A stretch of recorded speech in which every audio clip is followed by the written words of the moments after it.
Hello world, I'm LJ and this is LJ Goes Sweden. Today let's talk about the new Model Y L, the new Tesla model that probably all of you were waiting for, right?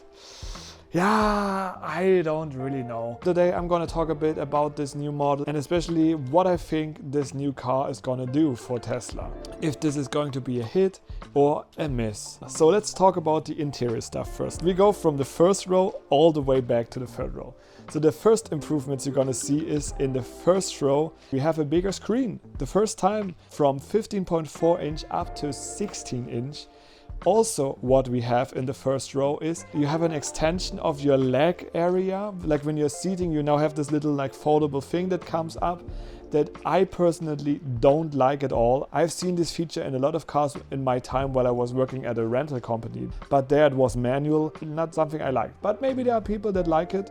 The inductive charging on the driver's side has increased from 30 watts to 50 watts. Of course, your phone has to be capable of achieving actually those speeds. So maybe you're gonna have a faster charging phone now. They should have done it for both sides just to keep it consistent. So let's go to the second row. Well, big difference of course is we don't have a bench here. We have captain seats. So 2 seats just like in the first row. However, these seats are not only heated, they are actually cooled as well. Something pretty cool you have are foldable armrests and they are electronic, so they're actually coming out of the seat. However, due to the fact that there's a third row, they had to remove this whole cup holder thing, so they placed it under the screen. It seems, not as good of a space for me, but of course, where else do you put it? Something else is included in both first and second row seats are actually adjustable headrests. And that's pretty interesting because yes, I have always wondered why Tesla doesn't have adjustable ones. But if I think about it, usually I am a person, I never adjusted mine in the past in a car.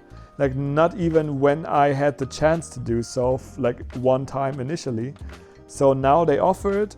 Okay, now we go to the third row and that is the big improvement. So of course the normal Model Y did not have a third row, but there was the old Model Y that was a 7-seater. So you had another row of a bench, and now in this new Model Y L there's also a bench, but because of this extended wheelbase that we have in this vehicle of those like additional 15 centimeters, you actually have space in this third row, and you also have headspace because the car is really like pulled longer. This is pretty neat, I have to say. And something that this third row also has is of course like they have their own AC control area, so you can get some air. The third row also comes with their own cup holders that they are basically included in their armrest, and the third row also comes with heated seats. They are not cooled however, but I mean having a third row with heated seats is already crazy. Already thinking about having a second row of heated seat is a luxury for most people. Of course, Tesla is known to like always go all in on the features they think of. They don't like take something out and then sell it for more money later.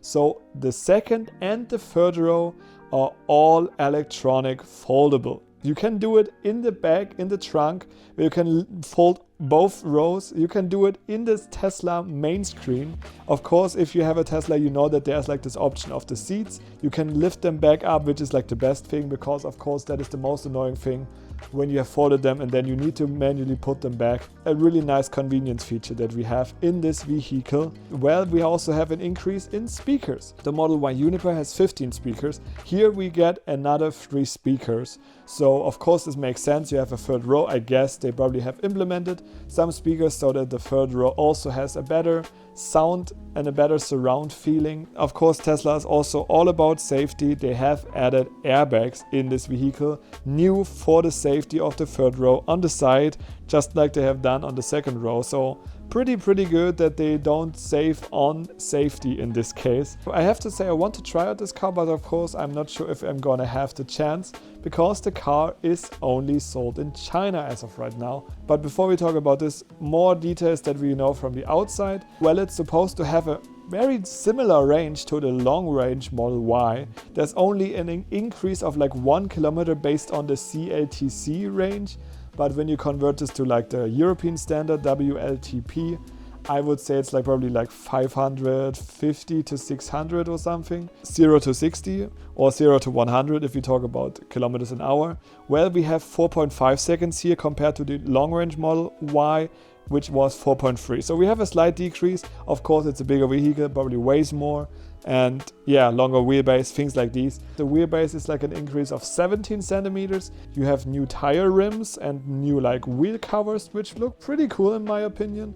And you also, of course, now due to this extended back, you have a different look of the car. And you also have a spoiler where they now implemented the brake light. It's actually now put under this new spoiler. And then they also improved the dampers. If I translate it here from the Chinese, it says continuous variable damp lasting damper. Of course, this somewhat sounds weird. They have really thought about this vehicle, that is for sure. But the question still remains is, who needs this car?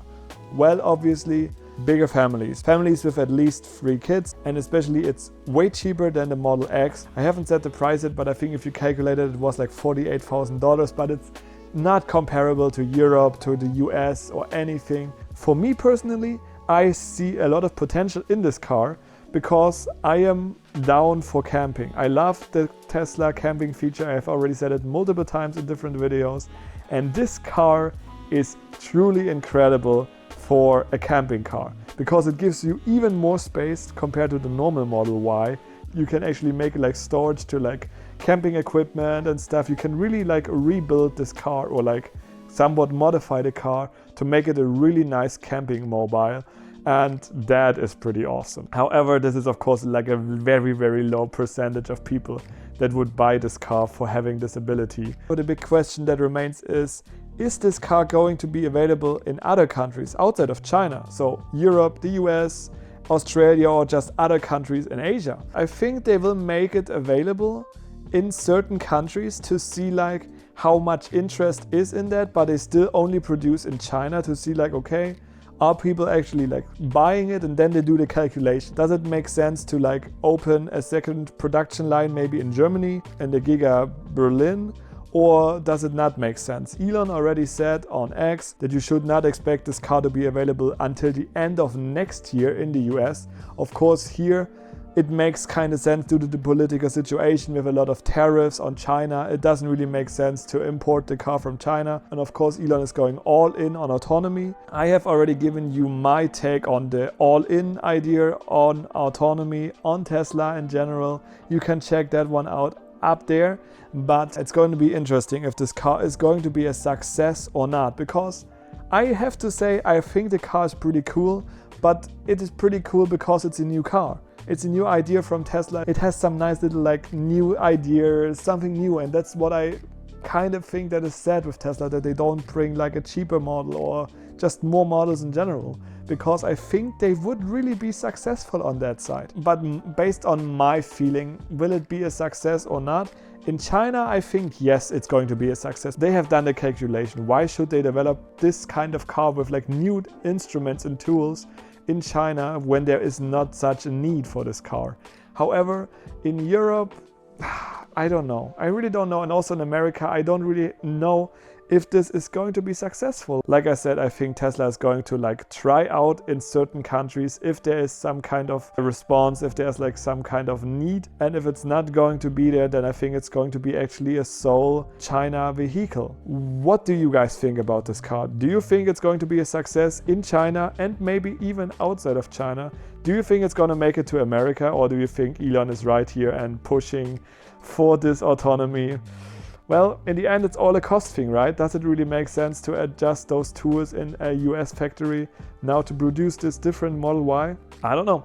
Well, enough said for now, guys. I hope you liked this video. Feel free to give this video a like, subscribe, and of course, comment down below what you think about the Model Y L. But if you're in need of a new Tesla model, well, feel free to use my referral link up there. I'm always very happy for people buying a Tesla, but of course also giving me support here. It's a win-win situation for you guys having a discount and also me getting something as a support. So thank you very much and have a wonderful day. We're gonna see each other back in the next video, but until then, bye bye.